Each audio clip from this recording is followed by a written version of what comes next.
Olá, sejam muito bem-vindos a mais um vídeo aqui do nosso canal. E o tema do vídeo de hoje é: será que eu posso vender o meu imóvel sem a assinatura do meu esposo ou da minha esposa? Fica comigo nesse vídeo que eu vou responder essa pergunta.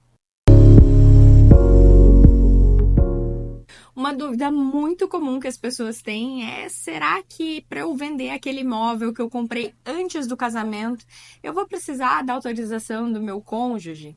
E para vender aquele imóvel que eu recebi de herança, será que eu preciso da assinatura do meu marido ou da minha esposa?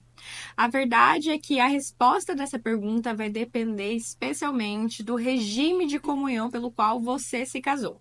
Mas antes de falar sobre isso, deixa eu me apresentar. Meu nome é Yara Cavalli, eu sou advogada e eu atuo exclusivamente com direito imobiliário.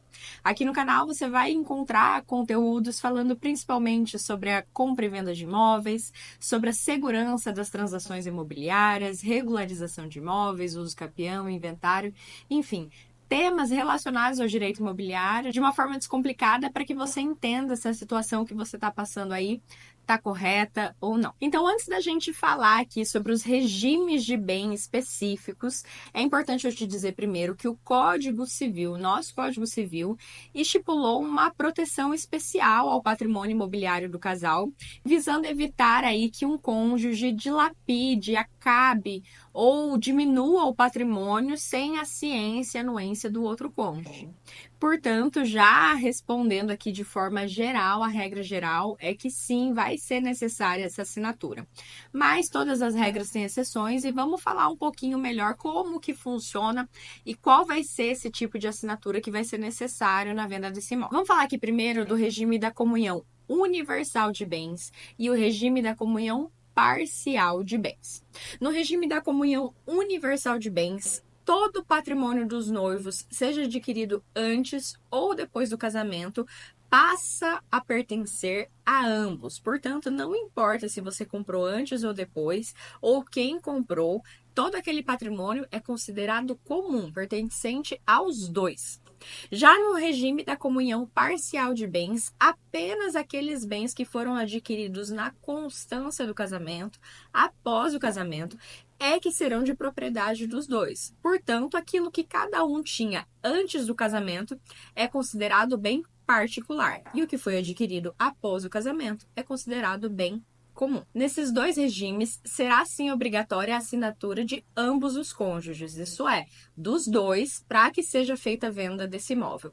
Isso porque assim determina o artigo 1647 do Código Civil, que determina que um cônjuge não pode vender nem onerar o imóvel, quer dizer, penhorar, hipotecar, fazer uma alienação fiduciária sem a anuência do outro. O que vai mudar aqui é que no caso do regime da comunhão universal de bens, o outro cônjuge vai assinar como vendedor, também como proprietário daquele imóvel. Afinal de contas, ao se casar pelo regime da comunhão universal de bens, todos os bens passam a pertencer a ambos.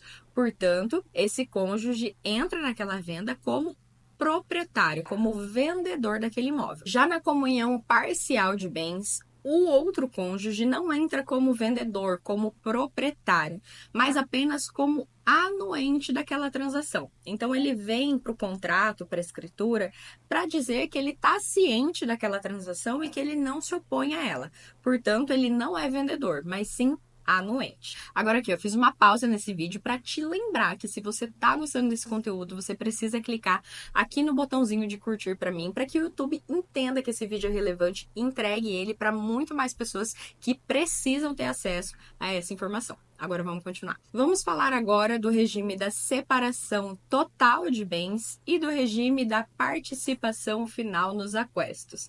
Esse último regime, ele é um pouco menos conhecido dos brasileiros, mas fica tranquilo que eu vou explicar como ele funciona. O regime da separação total de bens estipula que todos os bens adquiridos antes ou depois do casamento são de propriedade individual de cada um.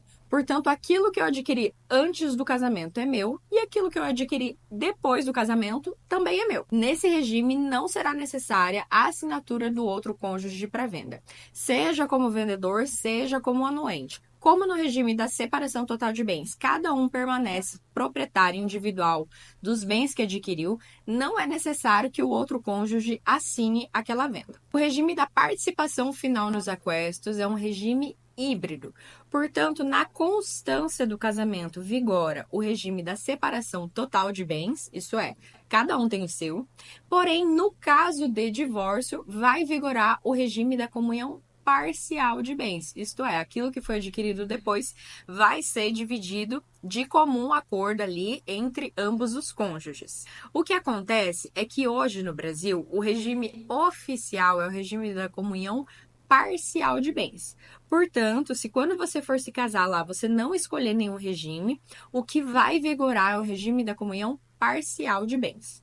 Para todos os outros regimes, comunhão universal de bens, separação total de bens e participação final nos aquestos, vai ser necessário que seja feito um pacto antinupcial, que é lavrado através de escritura lá no cartório, onde vocês vão determinar ali as regras que vão gerir aquele casamento, inclusive relacionados ao patrimônio do casal. No caso da venda de um imóvel por alguém que se casou pelo regime da participação final nos aquestos, em tese, não vai ser necessário a assinatura para venda daquele imóvel. Mas eu falo em tese por quê?